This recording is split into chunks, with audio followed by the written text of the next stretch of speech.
Hi everybody, it's Dawn from Crafting on the Green. I hope you're well. Today I wanted to continue my Queen's Jubilee celebrations, and here's some really quick, easy, simple and quite effective bunting.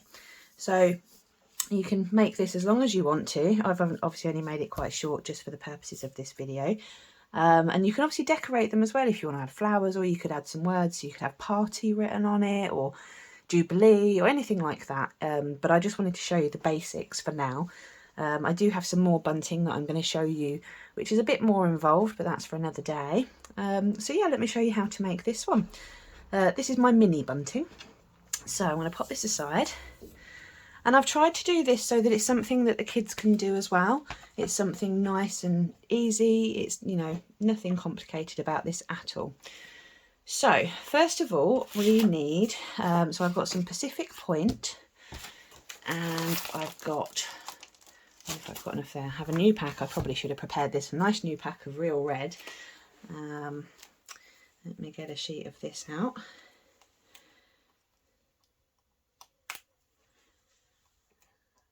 This is where I'm not prepared at all, apparently. I got the colours out, but forgot to actually get one out the packet. But there's something nice and special about a brand new pack of card, isn't there? Right, so I've got some real red, and then I've just got some basic white as well. So they don't have to be the same size. Obviously you can use offcuts, but we're going to cut them to the same size. So what you want to do, first of all, we're going to cut a strip that's just 2.5 inches long, wide. I'm just going to do that for each of them. So just 2.5 inches. Obviously, if you want to make them larger, you can, and I'll explain shortly how you can expand on the measurements if you do want bigger pieces. And I'm just going to cut a little bit of that one. So again, 2.5 inches. Now, if you want the sizing to be the same, so that all triangles are pretty much the same shape, which I do. I think they need to be. So I've got a ruler and I've got a pencil. And what you're going to do, on the bottom, we're going to go 1, 3, 5, and you carry on in twos on the odd numbers. And then for the top, you're going to do 2, 4, 6, etc. And we're going to do that on all of them. So 1, 3, 5, 7. So if you wanted it larger, all I'm doing, so the top is how wide I want the top of the triangle to be. So I'm just going for 2 inches, so it's a mini one. But if you wanted it to be 4 inches, then at the bottom you'd be measuring in 2, 4, 6, 8. So whatever is a half of the top width, that's what your bottom needs to be measured at. So if I'm doing 2, 4, 6, 8, then half of 2 is 1.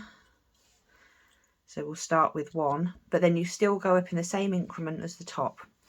So then I'm still going up in 2 inches. So if it was 4 inches, you'd mark 2, but then you'd still measure another 4 before you did the next mark. Does that make sense? I hope that makes sense. Anyhow, so I've made all my marks. So what I'm going to do now is bring back in my trimmer, and what we want to do is cut diagonally from the line. So we're going to start with the corner down to the first mark.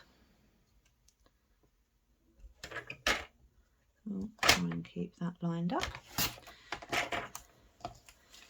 And then we're going to turn it and go from the mark down to the bottom mark. And you're basically just going to zigzag your way along. I think I should change my blade, it's getting a little bit dull.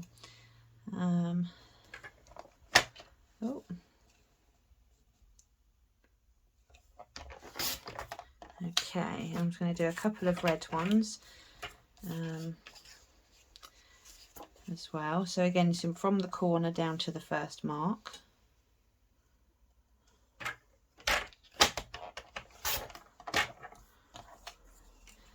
And then just join all your marks together in a zigzag. So it's nice and straightforward. There's nothing complicated about it at all. So once you've measured, it's just lots of cutting. But I quite like the idea of mini bunting because I'm planning on having a kind of garden party type thing. I want to decorate everything. So obviously just carry on for as many as you've done, but I've got quite a lot that I've done earlier. So I'll grab a couple of white, a couple of red and a couple of blue. If you find your blade starts doing this and leaving lots of fuzz, it's time to change your blade. So that's next on my to-do list as well. But generally, if you just run your nail along it, you can kind of get rid of most of the fuzz. Just like that. Okay. So next what we want, you need to decide what twine you want, or ribbon if you want ribbon. I've just got some of the Baker's Twine Essential Pack from Stampin' Up, and I'm just going to use the white one. What I'm going to do is say red, white, blue, and then red, white, blue. So once you've got it laid out, I'm going to add just a little bit either side because you need something to hang it up with. And then I'm going to snip it off. So just make sure it's a bit longer than. Now, because I'm trying to keep this nice and easy, all I'm going to use is sellotape to tape it down. I'm not being fussy, I'm not going to punch holes in it. I want it to be nice and simple and something that you can do, you know, with your kids or not, if you're like me and you just want to make things on your own. So yeah, nice and simple. As I say, I will be doing another bunting hopefully soon in the future. But I need to place an order first to get some more of this gorgeous Pacific Point coloured card. Oh. So all I'm going to do is snip off just a small piece, and then I'm going to bring down the twine and I'm going to stick it on. And I'm not worrying if it goes over the top for the moment because I'm going to trim that off with scissors. So my main thought is I need to get it stuck down, and then I'm going to do the same for each of these. So we'll try, and this is where grid paper comes in handy because you can kind of line them up roughly the same. Oh, that one's stuck down, isn't it? There we go. So we'll use the line in the middle, and you can figure out your spacing as well if you're quite particular about where they're spaced to. Oh, I keep losing the end of this sellotape today. Right. And then we'll do the blue. So as I say, there's nothing particularly difficult, nothing particularly fancy. You just stick everything together. So I thought I'd do a nice simple craft today rather than particularly complicated. The complicated one will come, I promise you. And I know it's quite plain, but I think once you've got a lot of it hung up around your garden or inside if you're having a little tea party or something, then, you know, I think it will just look absolutely wonderful having this stuff everywhere. That's my plan anyway. I will have a lot of bunting. So, yeah. And as I say, you can decorate it how you want to. You can cut out some letters and spell out a word. Especially if it's somebody's birthday on the same day, then you could have a, you know, spell out birthday.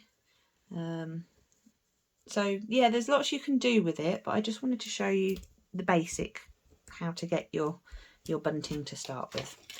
So I'm going to pull all this off. There we go, turn it around, and then I'm just going to run along with the scissors across the top and just snip off any sellotape that is showing, as we don't need that.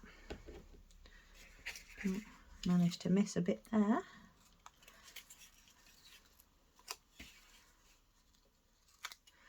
So if you don't want to use sellotape,